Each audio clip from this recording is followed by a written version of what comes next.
Road rage. It's a term that we're all too familiar with nowadays, especially people that have lived in areas with challenging traffic issues. Spending my first 40 years in Southern California certainly made me familiar with it. But what happens when road rage turns into more than yelling out your window or just flipping someone the bird? What happens when drivers take it to the next level and pull over to escalate things further? What if that driver is a seasoned criminal? And what if the person trying to pull them over is law enforcement? A situation with all of these elements came to a head in Southern California back in 1970 and had an effect that would change law enforcement across the nation forever. I'm John Lordan, and today we're looking into the criminal impact of the Newhall incident. It was April 5th in Valencia, California. Just past 11 p.m., a man named Ivory Jack Tidwell was driving along Highway 99, part of the Interstate 5 corridor that runs north and south through the entire western United States. His wife, Viola, was in the passenger seat when they saw the headlights of a car, originally heading in the opposite direction, suddenly cross into the grassy median. The lights swept along the front of the Tidwell car, seeming to come right at them. Ivory swiftly evaded the car, which had pulled a dangerous U-turn right in front of them and was now traveling in the same direction. Ivory, a World War II veteran, surprised and angered by this irrational move by the driver of a red Pontiac Grand Prix, caught up to him. He honked and shouted at the man that had nearly caused a collision, yelling that he had taken down the license plate number and was going to call the police. Tidwell further threatened to kick his ass, and that's when the Pontiac stopped.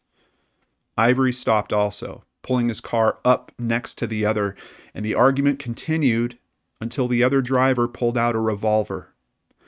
Upon seeing the gun, Viola was terrified, and Ivory, knowing that he had put himself and his wife in a bad situation, tried to play a ruse. Ivory saw headlights coming up behind them in his rearview mirror, and he told the armed man that the lights belonged to a police car. Fortunately, the driver fell for it, and he waved the couple to drive off. Ivory sped away, pulled off at the first available exit, found a payphone, and called the police. He told the operator all about the incident, giving a physical description of the driver and the car, a red 1964 Pontiac Grand Prix. At approximately 11:37 p.m., partnered officers of the California Highway Patrol, Walter Frago and Roger Gore, received the radio call to be on the lookout for the Pontiac. As they drove along Highway 99 in their Dodge Polara cruiser, designated Unit 78-8, the Pontiac approached from behind and passed them casually. Officer Gore, who was driving the cruiser, noted that not one, but two men were actually in the car. It was now 11:50 p.m., and Gore radioed that they were following the red Pontiac. They also radioed another car, Unit 7812, directly, asking for backup. 7812 was driven by Officer James Pence, who was partnered with Officer George Allen. They acknowledged Gore's call and realized the Pontiac and Gore's cruiser were headed right towards them. A third CHP car, Unit 7816R, overheard the calls and began moving in their direction as well. Gore waited until they were near 7812's position, and then he hit the siren and turned on their single red light. The Pontiac pulled off the highway, taking the Henry Mayo Drive exit into the community of Newhall. He pulled into a parking lot next to a gas station and a restaurant. The parking lot was well lit, and the two men in the Pontiac were clearly visible. With Frago concentrating the Polaris spotlight on the Pontiac, Gore stepped out of the car, pulled his service revolver, and, while using the cruiser for cover, shouted orders for the Pontiac's driver to get out of his car. The driver complied, put his hands in the air, and remained next to the car with the open door behind him. Gore ordered the driver to put his hands on the rear quarter of the car, which the man also did. Gore then came around the front of the Polara and moved towards the suspect, expecting that he would have this guy in cuffs soon.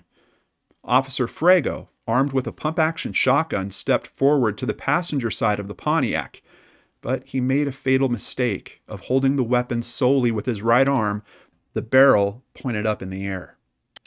With the driver showing compliance, Officer Frago assumed that the passenger, who had not been reported as the wielder of the handgun during the initial road rage incident, would be as agreeable as the driver. But Frago could not be more wrong as he reached for the Pontiac's door handle.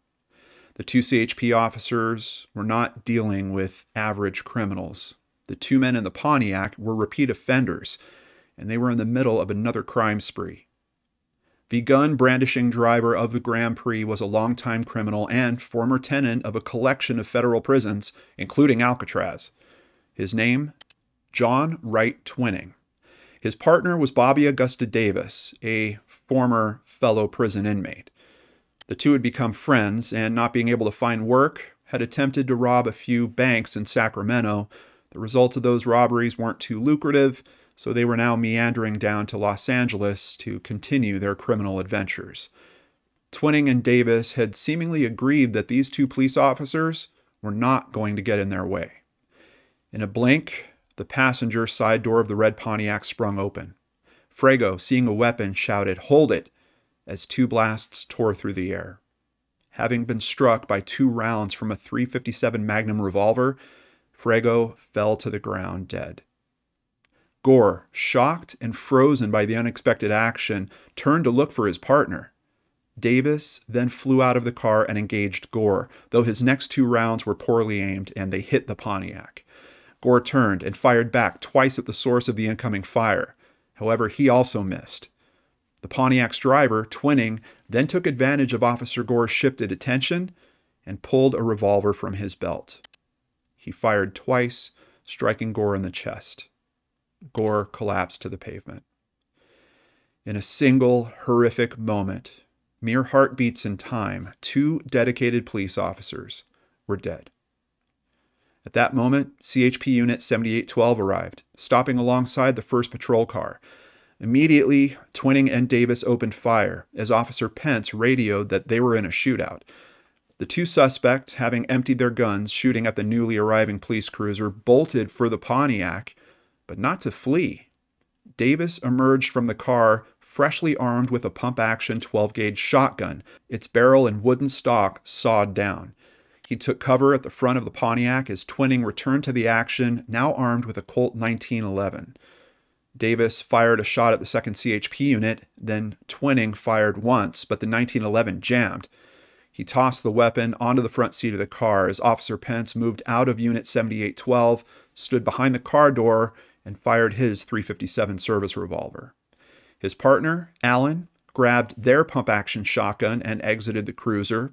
He pulled the forestock down, prepping a round in the chamber while moving quickly behind 7812 and then over to the rear of 788, taking cover and searching for a target. Under pressure, he again cycled the action of his shotgun, ejecting an unspent shell into the air. He began firing at the suspects near the Pontiac. These blasts shattered the Grand Prix windows, and a single pellet struck Twining in the forehead while he was inside the car looking for yet another gun. Stunned for a moment and leaving blood on the white interior of the Grand Prix, the driver located a .45 automatic and re-engaged the officers, firing several rounds at Officer Pence. This allowed his cohort to advance on the 2 patrolmen. Officer Allen had emptied his shotgun and, seeing the armed suspect moving towards him, drew his service revolver and began firing on the shotgun-wielding offender. His bullets missed, and the offender was still walking towards him. He moved to the left rear of the cruiser, half stood to take aim, and was shot in the face and chest by Davis's following shotgun blast. Still trying to engage, he was then hit again. He fired his magnum blindly into the back window of 78-8, putting 3 rounds into the cruiser with his final breaths. The killer backed off after dropping his second victim and picked up Officer Frago's unfired shotgun. Unfamiliar with the weapon, it went off harmlessly into the air. He tossed it into the Pontiac and returned to Frago's body, taking the officer's .38 revolver from the holster. Meanwhile, a bystander, a former Marine, Gary Dean Ness, came upon the gunfight and did the unexpected. He got out of his car, encountering the body of Officer Allen. He attempted to drag the officer to safety, but quickly realized that he was too late. He then picked up the fallen officer's shotgun, aimed, and tried to fire at the suspects. The empty shotgun clicked, and Ness dropped it. Now taking fire from Davis, Ness grabbed Allen's .357, aimed, and fired. Davis was struck in the chest, but only a fragment of this round, as it likely struck part of the Pontiac as well. Ness found the Magnum was now empty as well.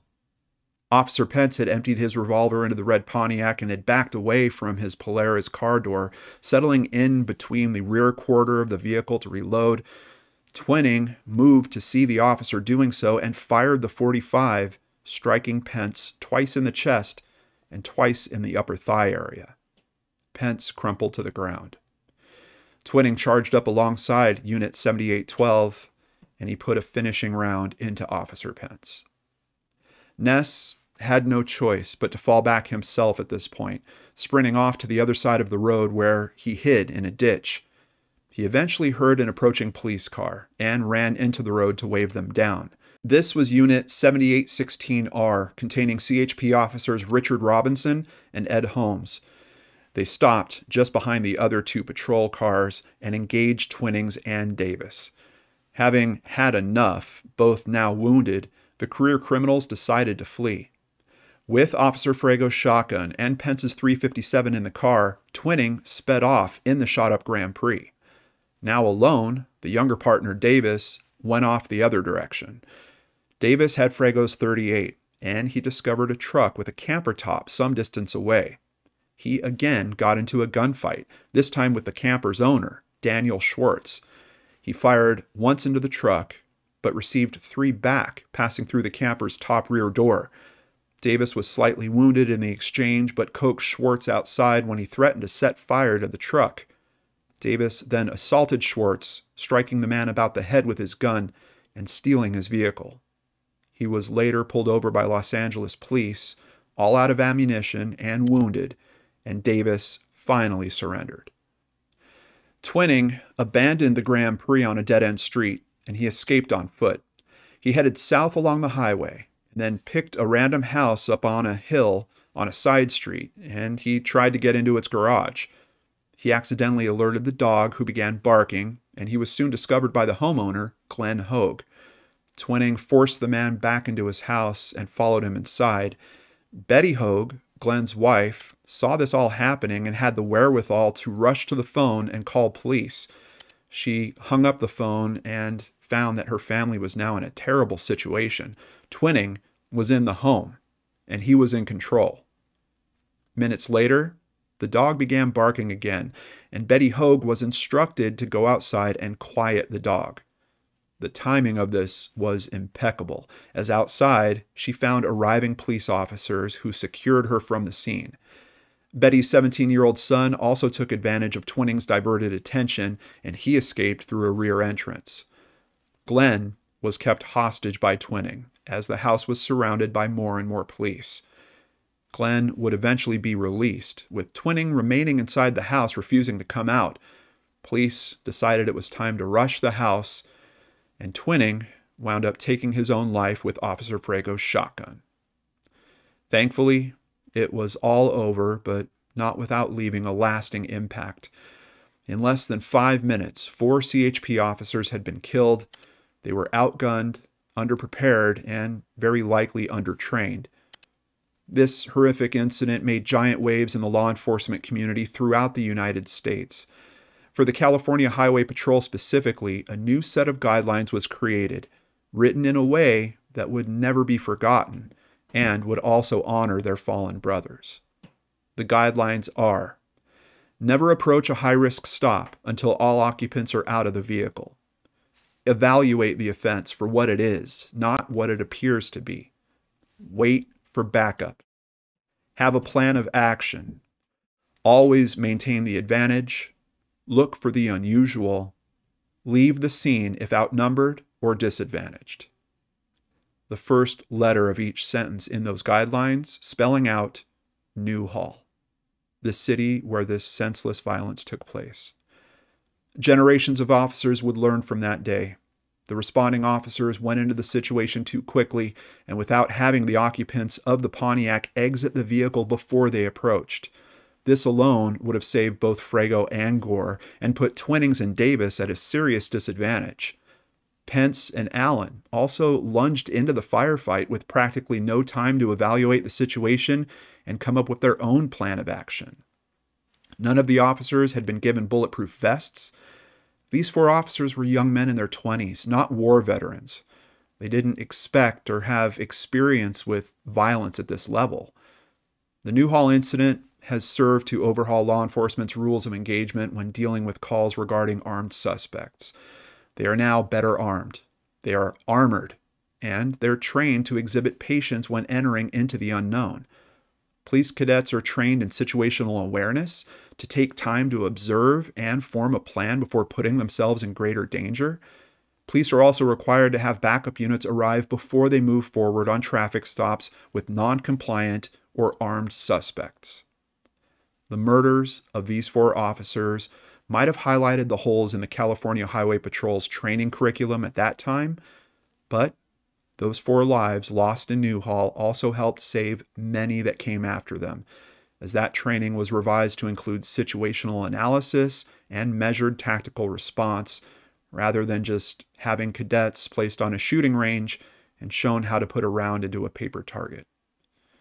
Lastly, the CHP was initially reluctant to supply patrol vehicles with anything more lethal than a single shotgun in addition to their officers' sidearms. In fact, at the time, they were not supposed to even be on patrol with the shotgun loaded. Before Newhall, officers were also encouraged to not approach a vehicle with a hand placed on their holstered sidearm. It felt that these actions didn't portray the officers as friendly or approachable. For the sake of officer safety, those practices have been ended. The actions of Twinning and Davis caused a wave of changes that literally rippled across the nation, their criminal impact ultimately making future generations of officers more aware of just how dangerous seasoned criminals can be, better trained to handle unexpected and recklessly violent situations, and better equipped to do so. Of course, the following decades would continue to challenge those policies, practices, and equipment, a game of cat and mouse that will likely never end as long as good looks to stand against evil. We will be back in 2 weeks with another new episode, and I just wanted to take a moment to thank everyone that is appreciating and supporting this new show as we try to look at crime in a bit of a different way. Please share Criminal Impact with people you know will appreciate it. I'll see you here again soon.